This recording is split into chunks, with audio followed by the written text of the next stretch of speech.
नमस्कार मित्रांनो. ही कथा कौटुंबिक मूल्य, आधार आणि हळूवर प्रेमावर आधारित आहे. कथेचा नायक आहे अभय. अभय एक शांत, समजूतदार आणि इंजिनिअरिंग पूर्ण केलेला तरुण. त्याच्या आयुष्यात त्याचे मोठा भाऊ, दादा आणि वहिनी स्नेहा यांचं स्थान खूप मोठं होतं. आई-वडिलांनंतर त्याने दादा आणि वहिनीलाच आपलं सर्वस्व मानलं होतं. स्नेहा वहिनी दिसायला अत्यंत सात्विक, मनमिळावू आणि घर सावरणारी स्त्री. लग्नानंतर तिने घराला इतकं लळा लावला होता की अभयला कधीच असं वाटलं नाही की ती परकी आहे. पण नियतीच्या मनात काहीतरी वेगळंच होतं. एका अपघातात अभयच्या दादांचं निधन झालं आणि सुखी संसारची राख-रांगोळी झाली. दादांच्या जाण्याने स्नेहा वहिनी पूर्णपणे खचली होती. अभयसाठी हा मोठा धक्का होता. पण अशा वेळी त्याने स्वतःला सावरलं. समाजात विधवा स्त्रियांकडे बघण्याचे दृष्टिकोन आजही बदललेला नाही, हे अभयला जाणवत होतं. "वहिनी, तुम्ही एकट्या नाही आहात. दादा गेले असले तरीही घर, मी आणि आपला माणूस तुमच्यासोबत आहेत." अभयनी धीर देत म्हणाला. काही महिने उलटले. घरात शांतता होती. पण ती शांतता बोलकी होती. अभयने ठरवले की तो वहिनीला पुन्हा आयुष्यात उभं करणार. त्याने तिला तिचे अर्धवट राहिलेले शिक्षण पूर्ण करण्यासाठी प्रोत्साहन दिला. हळूहळू दोघांमध्ये नातं बदलू लागलं. हे नातं फक्त धीराचं आणि वहिनीचं राहिली नव्हती, तर ते दोन व्यक्तींमधला आधाराचं आणि विश्वासाचं नातं झालं होतं. अभय स्नेहाची प्रत्येक छोटी गोष्ट जपू लागला. तिला काय आवडतं, तिला कधी चहा हवा असतो, हे सगळं तो न सांगता ओळखू लागला. एका दिवशी पावसात भिजत असताना स्नेहाच्या डोळ्यात अभयने एक वेगळीच चमक पाहिली. ती चमक होती सुरक्षितेची.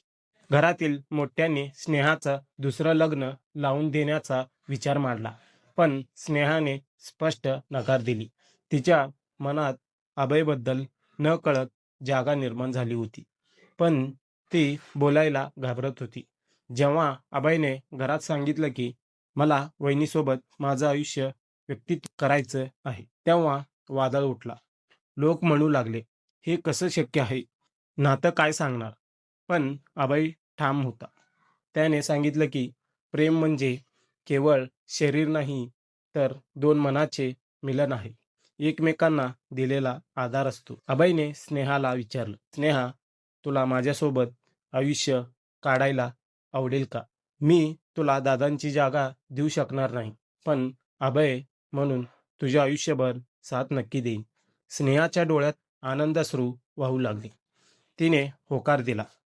YouTubeच्या धोरणानुसार या कथेचे कुठेही अश्लीलता नाही, तर केवळ भावनाचा ओलावा आहे. अभय आणि स्नेहाच्या एकमेकांसोबत राहण्याचा निर्णय तर घेतला.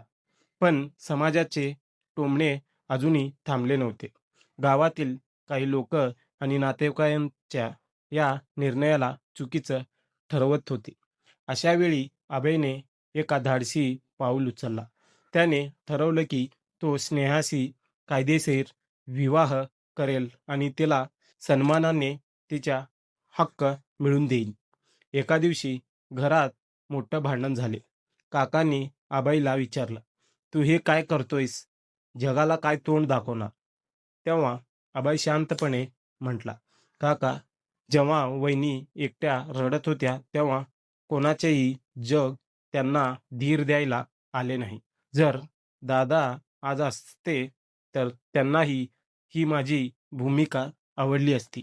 मला केवळ तिचं आयुष्य सुधारायचं आहे." अभयच्या हा प्रामाणिक उत्तरामुळे घरातील थोर मोठ्यांचे डोळे उघडले.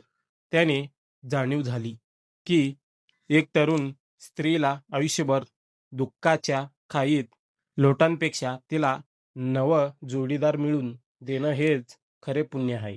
लग्नाच्या आदल्या दिवशी अभय आणि स्नेहा गच्चीवर बसले होते. आकाशात चांदण्या लख चमकत होते. स्नेहा हळूच म्हटली, "अभय, कधी वाटलं नव्हतं की माझ्या आयुष्यात पुन्हा असा आनंद येईल. तू माझ्यासाठी देवदूत बनून आलास." अभयने तिच्या हातात हात घेतला आणि म्हटला, "स्नेहा, मी देवदूत नाही, तर तुझा मित्र आहे. या घरात तू आधी फक्त वहिनी म्हणून आली होतीस, पण आता तू या घरची लक्ष्मी आणि माझ्या अर्धांगिनी म्हणून राहिली." त्या रात्री दोघांची मनातली भीती कायमची मिटली होती. दुसऱ्या दिवशी अगदी साध्या पद्धतीने मंदिरात अभय आणि स्नेहाचा विवाह सोहळा पार पडला. स्नेहाने पुन्हा एकदा कपाळावर कुंकू लावले आणि हिरव्या बांगड्या भरल्या. पण यावेळी तिच्या डोळ्यात भीती नव्हती, तर एक प्रकारचा विश्वास होता. अभयने तिला तिच्या आवडत्या जागी फिरायला नेला. तिथे निसर्गाच्या सान्निध्यात त्यांनी एकमेकांना वचन दिले, की परिस्थिती कशीही असो, ते कधीही एकमेकांशी साथ सोडणार नाहीत. कथेचे शेवट. आज अभय आणि स्नेहा सुखाने संसार करत आहेत. अभयने केवळ एका स्त्रीला आधार दिला नाही, तर समाजासमोर एक नवा आधार ठेवला. स्नेहा आता पुढील शिक्षण पूर्ण करून एका शाळेत शिक्षिका म्हणून काम करते. जेव्हा जेव्हा लोक त्यांना एकत्र पाहतात, तेव्हा त्यांना जाणीव होतो की नातं रक्ताचं असो वा नसो, ते जर प्रेमाने आणि आदराने निभावलं, तर ते जगातील सर्वात सुंदर नातं ठरतं. जर तुम्हाला ही कथा आवडली असेल, तर चॅनलला सबस्क्राईब करा आणि नवीन भागाच्या नोटिफिकेशनसाठी बेल आयकॉन नक्की दाबा. तर जय महाराष्ट्र मित्रांनो.